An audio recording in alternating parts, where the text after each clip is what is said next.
how to fix can't export videos in CapCut PC.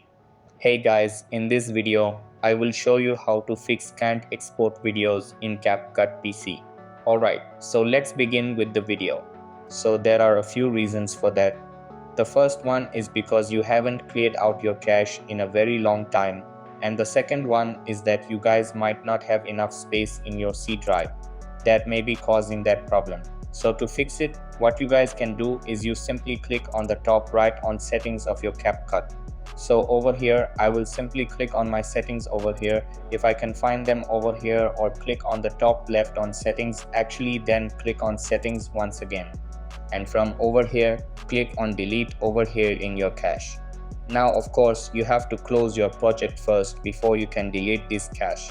But once you guys delete this cache, you will hopefully not get any more errors in CapCut PC, and you will be able to basically very easily export videos by using CapCut. Now of course, the second one is that you guys simply click on your Windows, and from over here you simply click on cleanup.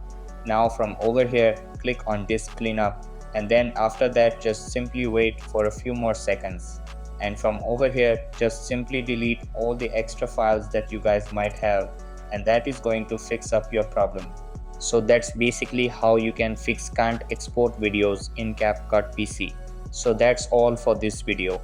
Consider subscribing if you find it helpful, and I'll catch you in the next one. Thanks.